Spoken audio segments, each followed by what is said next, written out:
दोस्तों हम लोग सीटेट 2023 के लिए यहाँ पे मैथ्स कंप्लीट करते हैं, जिसके अंतर्गत आज हम लेकर के आए हैं सीटेट का वो टॉपिक जो कि है लासा और मासा का। ठीक है, तो लासा या मासा से जो भी क्वेश्चन बनते हैं वो यहाँ पे आज डिस्कस करेंगे। तो चलिए वीडियो को शुरू करते हैं। यहाँ पहला क्वेश्चन जो है, दो संख्याओं का लासा 48 है, यदि वे संख्याएँ 2:3 अनुपात में हैं तो उनका योग क्या होगा। मतलब संख्याओं का यहाँ पर योग पूछा है। ठीक है, अब देखिए लासा 48 दे रखा है और वो संख्याएं इस अनुपात में हैं। तो जब कभी भी अनुपात में संख्याएं होती हैं, ठीक है, तो वो संख्याएं मान लेते हैं। यहाँ पर मान लेते हैं संख्याएं जो हैं वो हैं, देखिए एक है 2 अनुपात में, दूसरी है 3 अनुपात में। तो एक हो जाएगी 2x, आप कोई भी कांस्टेंट यहाँ पे लगा सकते हैं, और दूसरी हो जाएगी 3x। ये दो संख्याएं हो गई। अब देखिए इनका आपको लासा निकालना है। अभी तो फिलहाल लासा ये है, तो देखो यहाँ पे चाहे तो लिख लीजिए आप एक लाइन कि लासा बराबर 48 दे रखा है। अब देखो यहाँ पर इन संख्याओं को लासा निकालेंगे, फिर हम x की वैल्यू निकाल लेंगे, फिर x का मान इनमें रख करके जोड़ देंगे। ठीक है, तो देखिए यहाँ पर 2x और 3x का हमें लासा निकालना है। तो देखिए हम लासा में मोस्टली करते करेंगे, गुणनखंड करेंगे तो 2 गुणा 3 आ जाएगा। ठीक है, और गुणा x आ जाएगा। ठीक है, अगर ऐसे नहीं क्लियर हो रहा, देखिए हम 2x है तो इसको 2 गुणा x लिखेंगे, और 3x है तो इसको हम 3 गुणा x लिखेंगे। अब इनका अगर आपको लासा निकालना है तो हम क्या करते हैं, पहले वाले के सारे फैक्टर ले लेते हैं, 2 गुणा x, दूसरे में वो लेते हैं जो पहले में नहीं आए हैं। तो ये 3 नहीं आया तो 3 ले लेते हैं, यही 2 गुणा 3 गुणा x आ जाएगा। तो इनका जो लासा होगा 2 गुणा 3 गुणा x बराबर ये 48 आएगा। यहाँ देखिए अब ये 2 3 को इधर कर देंगे। ठीक है, तो x का मान निकल के आएगा आपका 48 बटा 3 दूना 6, अच्छे से काटेंगे तो 6 8 8 बार जाएगा। तो x की वैल्यू आपकी 8 आ गई। जैसे ही x का मान 8 आया तो कह रहा था वो संख्याओं का योग पूछ रहा था। ठीक है, संख्याओं का योग पूछ रहा था। तो संख्याएं आपकी क्या हैं, एक तो है 2x और दूसरी है 3x। हम इनका कर देंगे योग, तो ये हो गया आपका 3 2 5x। 5x, अब 5 गुणे x की वैल्यू हम 8 रख देंगे तो 8 पंचे 40 आ जाएगा।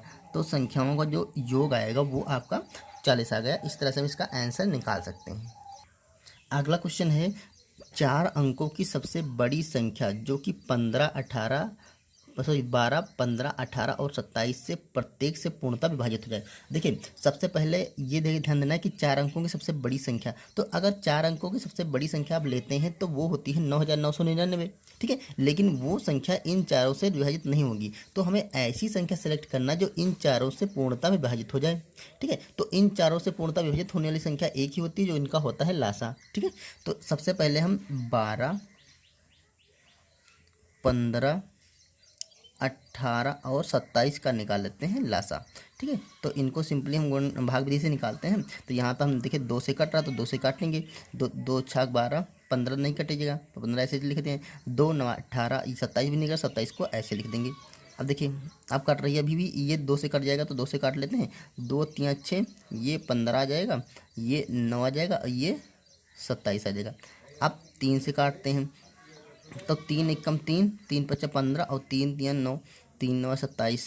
ठीक है, अभी भी हम 3 और 5 से काट सकते हैं, एक ये हो जाएगा 5, ये एक और यहाँ पर 3 आएगा।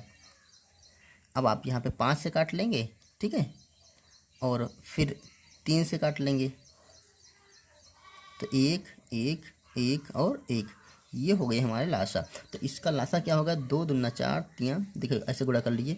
यहाँ पर लासा आपका होगा 2 गुणा 2 गुणा 3 गुणा 3 गुणा 5 गुणा 3, ये आ गया। अब इसको मल्टीप्लाई कर लेते हैं तो ये आपका निकल के आ जाएगा। देखिए ऐसे मल्टीप्लाई करिए, कहाँ पे आप जीरो बना ले तो इसको गुणा करना आसान हो जाएगा। जैसे 5 है यहाँ पे और 2 की मल्टीप्लाई, 5 दूना 10, 10 दूना 20, 20 तियाँ 60 और 60 तियाँ 180, 180 और तियाँ तो 18 तियाँ 54, ये हो जाएगा आपका 540। ठीक है, 540 हो गया।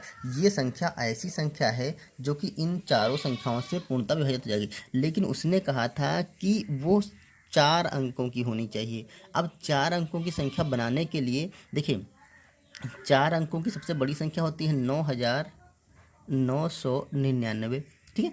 लेकिन हमें यहाँ से पता करना है कि इस संख्या को मतलब 4 अंकों की संख्या बनानी है, ठीक है। तो इन संख्याओं से पूर्णतः विभाजित हो जाएगी। तो देखो इसका कोई भी गुणनखंड ले लेंगे, कोई भी इसका मल्टीपल मतलब कोई भी इस संख्या का गुणज ले लेंगे, वो संख्या इन संख्याओं से पूर्णतः विभाजित हो जाएगी। जैसे मान लेते हैं हम यहाँ पर इसको गुणा कर लें 2 से, अगर 2 से गुणा कर लें तब भी तो ये वाले सारे गुणनखंड आएंगे। अगर ये वाले सारे गुणनखंड आ रहे हैं तो वो संख्या इन चारों संख्याओं से पूर्णतः विभाजित हो जाएगी। तो इसको किसी भी संख्या से आप गुणा कर लीजिए, ठीक है, किसी भी संख्या से गुणा कर लीजिए, तो जो भी संख्या आएगी वो इन संख्याओं से पूर्णतः विभाजित हो जाएगी, ठीक है। लेकिन हमें बनाना है 4 अंकों की, तो अब 4 अंकों की कैसे बनेंगी, और वो भी सबसे बड़ी हो, 4 अंकों की सबसे बड़ी संख्या हो। तो हमें क्या करना है, इस संख्या से छोटी संख्या ऐसी सेलेक्ट करनी जो इससे पूर्णतः विभाजित हो जाए, ठीक है। तो हम क्या करेंगे, इसको मल्टीप्लाई कर लीजिए। देखिए 5 से अगर हमें 9000 बनाना है, ठीक है, 9000 बनाना मतलब 4 अंकों की बनाना है, तो 5 9 45, 5 दम 50। तो आप क्या करिए, 5 को ऐसी संख्या से गुणा करिए कि यहाँ पे 9000 बन जाए, ठीक है। तो 5 देखिए 15 से अगर गुणा करेंगे तो 15 25 75, 7000 बनेगा, ठीक है। 75 आएगा ना, 7500, तो 7000 बनेगा। अब 15 16 से गुणा करें, 16 पंचे 80, 17 से गुणा 17 25 85 हो जाएगा, ठीक है, तब भी नहीं बनेगा। 17 18 से गुणा कर 18 पंचे 90, ठीक है, ये हो जाएगा 90। और 18 19 से 19 पंचे 95, 19 पंचे 95। अब इसको तो 19 या 18 से गुणा करेंगे तो हमारा 9000 बनेगा, ठीक है। अब 9000 में ये ज़्यादा तो 19 से गुणा करें इसको, तो अब मान लेते हैं हम इसको 19 से गुणा कर देंगे, तो 5 4 0 गुणा 19। अब देखिए ये क्या बन रहा है, 19 0 0, 19 चौक 76 का 6, 19 पंचे 95, और जो हासिल जोड़ेंगे 7, तो 95 और 7 हो जाएगा 1002। तो ये हो गई हमारी 4 अंकों की बल्कि 5 अंकों की संख्या हो गई। तो ये 19 से नहीं बल्कि इसको हम 18 से गुणा करेंगे, 5 4 0 गुणा 18 से करेंगे तो 18 0 18 हो जाएगा। 18 चौक 72 का 2, अब 18 पंचे 90 और 7 97, तो ये हो जाएगा 97। तो ये हो गई आपकी 4 अंकों की सबसे बड़ी से बड़ी संख्या जो इन संख्याओं से पूर्णतः विभाजित हो रही है, ठीक है। इन संख्या से पूर्णतः विभाजित होने वाली 4 अंकों की सबसे बड़ी, इससे बड़ी कोई संख्या नहीं है, क्योंकि इससे बड़ी अगली संख्या जो आती है वो आती है 10,260। तो ये संख्या हमें लेनी नहीं, हमें 4 अंकों की लेनी, ये 5 अंकों की होगी ना, तो ये 4 अंकों की सबसे बड़ी से बड़ी संख्या है जो इन संख्याओं से पूर्णतः विभाजित हो जाती है। ओके, तो इस तरह से आप इस तरह के क्वेश्चनों को सॉल्व कर सकते हैं। पहले आप उनका एलसीएम निकालें, फिर उनको ऐसे पहले वाले अंक को ऐसे किसी संख्या से गुणा कर दीजिए जिसमें जितना पूछ रहा है उतना बन जाए, फिर उसके आगे पीछे वाली संख्याओं से मल्टीप्लाई करके आप निकाल सकते हैं, ठीक है। देखिए इस क्वेश्चन में कह रहा है वह छोटी से छोटी संख्या क्या है जिसे 12 21 और 35 से भाग देने पर शेषफल 6 बचे, ठीक है। अब अगर छोटी से छोटी संख्या पूछा तो समझ लो आज उसका लासा निकालना है, ठीक है। एक और चीज समझने वाली है कि जिसे जिसे मतलब आया है या जिसको आया है, ठीक है, तो उस संख्या को इन संख्याओं से भाग करना मतलब बड़ी वाली संख्या होगी, तो इसका मतलब इनका लासा निकालना होगा। या आप ये ध्यान रखिए कि छोटी से छोटी संख्या बोले तो समझ लो उसका लासा निकालना है। तो सबसे पहले हम निकाल लेंगे इनका 12 और 21 और 35 का लासा, ठीक है। अभी इसको अभी छोड़ते हैं, अभी देखिए इसको कैसे हम लोग सेट करते हैं। तो यहाँ से देखिए ये संख्या 2 से कट जाएगी, तो 2 6 12, तो देखिए 2 से काटेंगे तो यहाँ पर हो जाएगा 21 कटेगा नहीं, यहाँ पर हो जाएगा आपका 35। फिर आप 3 से 2 से कट जाएंगे, तो 2 से काटेंगे तो ये 3 बार जाएगा 21, ये हो जाएगा आपका 35। अब देखिए 3 से कटेगी तो 3 एकम 3, 3 सत्ते 21, 35 तो कटेगा नहीं। अब आप इसे काट लेंगे 5 से, 1 7 और 5 सत्ते 35। अब 7 से काट लेंगे 1 1 और 1, ये हो गया। तो इसका जो एलसीएम होगा 2 गुणा 2 गुणा 3 गुणा 5 गुणा 7, 3 गुणा 5 गुणा 7, 10 बनाइए पहले, 5 दूना 10, ठीक है, 10 दूना 20, 20 तिया 60 और 60 को 7 से गुणा करेंगे ना तो 6 सत्ते 42, तो ये हो जाएगा आपका 420। अब देखो उसने कहा है कि 6 शेष बचे, जब इन संख्याओं से इसे भाग करेंगे तो कोई शेष नहीं बचेगा क्योंकि इन संख्याओं से ये पूर्णतः विभाजित हो जाएगी, ठीक है। इन संख्याओं से जब भाग करेंगे तो ये संख्याओं में कोई शेष नहीं बचेगा।